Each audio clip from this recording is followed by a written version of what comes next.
Et salut tout le monde! Alors depuis que j'ai changé la base d'expansion, je vérifie le niveau d'eau, ça a baissé un tout petit peu, du coup je remis le niveau. Et maintenant à chaque fois que je fais à peu près 100 km, le niveau est un peu bas. Bon, ça descend pas de beaucoup, mais ça m'indique que j'ai une toute petite fuite quelque part. Et je vais vous montrer une technique pour trouver une fuite très facilement. Alors pour faire ceci, déjà il faut du liquide de refroidissement jaune. Je sais pas si ça marche avec le bleu. Et puis il vous faut une lampe ultraviolet. Et là du coup si on commence vers la base d'expansion, on peut voir que là il y avait quelques gouttes qui ont coulé de quand j'ai rempli, que j'ai pas encore nettoyé. Voilà, ça devient fluo. Et là on peut inspecter tout autour, on voit que là juste autour de ce joint là il y a un tout petit peu, mais ça n'a pas vraiment coulé. Si on regarde de ce côté, il n'y a pas de traces de fuite, mais si on suit ce tuyau, ah, là il y en a plein. Et derrière on voit que ça fuit un peu plus et que ça a même giclé sur le filtre à huile. Et si on regarde en dessous, on voit que les poulies aussi sont fluo. Alors si on continue le chemin à gauche vers l'échappement, on voit que là tout va bien, et là vraiment côté d'échappement, et bien on voit qu'il n'y a plus rien. Alors notre fuite est que ici, et ça, si je rallume la lumière, ça c'est notre thermostat. Alors on va enlever ça, on va jeter un coup d'œil pour voir pourquoi ça fuit. Et au pire je mettrai un peu de silicone pour reboucher tout ça. Et voilà, et ben bon, pour enlever ça, c'est assez facile. Il faut enlever la prise d'air et le ventilateur. Alors on va s'y mettre. Bon, j'ai enlevé la prise d'air. Et là pour enlever le ventilateur, c'est assez simple. Il y a un T25 côté gauche. Et après un petit clips en plastique côté droit. Il faut juste débrancher ces deux connectiques. Et voilà. Une fois que j'aurai retiré, je vous montrerai le clips en plastique. Voilà, ça a été très rapide. Alors ça c'est le T25, assez long, qui est ici. Et ça c'est le clips en plastique, il faut juste retirer le milieu, un peu pareil que les clips en plastique qui tiennent la prise d'air. On retire et ça s'enlève. Ensuite, il faut enlever le thermostat. Très simple, 4 boulons. Juste derrière cette prise, bon il faut enlever la prise. Comme ça. Après on a 3 en 10. Alors les 10 sont là et il y en a 2 en dessous.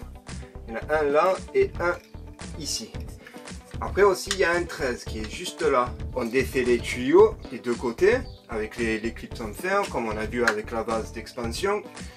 Et on va pouvoir tout retirer. Si vous voulez pas foutre un bordel, moi j'ai mis une serviette là en dessous sur les poulies parce qu'on va avoir de l'eau qui va couler un peu.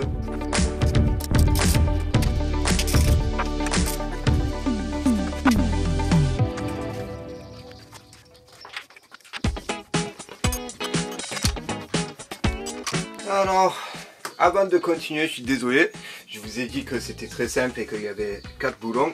Eh ben je me suis gouré parce que BMW ils ont décidé de mettre cette plaque ici et sans enlever le tuyau d'huile de ce côté, c'est impossible d'enlever le thermostat et lui il passe pas par dessus ce filetage et du coup c'est bloqué. Merci BMW, il faut enlever l'huile et après on va pouvoir tout retirer. Génial le concept. Pour enlever le tuyau d'huile, c'est une clé en 19.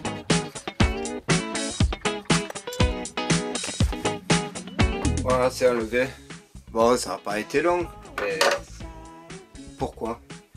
Bon, on peut retirer le thermostat.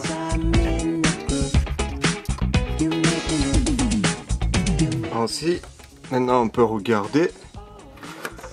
On peut voir clairement la fuite de ce côté. Bon, le joint, je l'ai changé il n'y a pas si longtemps. Il est quand même en bon état. Je pense que, peut-être vu que le bouchon et la base d'expansion a pété, peut-être ça a mis juste un peu de pression et c'est juste arrivé à passer un tout petit peu par ce coin. Alors, je vais nettoyer cette surface parce que quand je l'ai remis, j'avais déjà mis du silicone justement. Alors je vais nettoyer tout ça, je vais nettoyer le joint du thermostat. Et puis on va pouvoir tout réinstaller.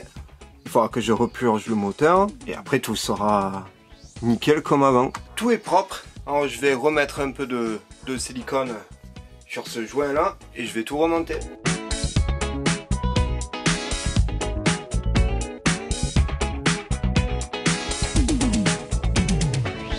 Et voilà, le thermostat a été remis. Il y a la prise qui est connectée, les deux tuyaux. J'ai bien serré, j'ai remis l'huile. J'ai remis le truc en fer qui nous a embêté en haut là. Je sais qu'il y en a qui vont être en désaccord avec moi d'avoir mis du silicone. J'en ai pas mis beaucoup, c'est juste pour assurer que je vais pas avoir une micro-fuite. Moi je préfère le mettre et être sûr que de pas le mettre. Après ça c'est à vous de voir ce que vous faites. Hein. Là il faut remettre le ventilateur. Pour le remettre, le seul truc qu'il faut s'assurer, c'est si on regarde derrière,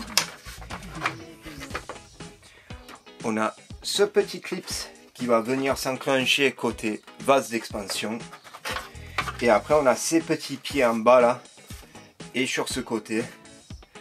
Et ils doivent s'enclencher dans leur trou. Mais à part pour ça, c'est assez simple.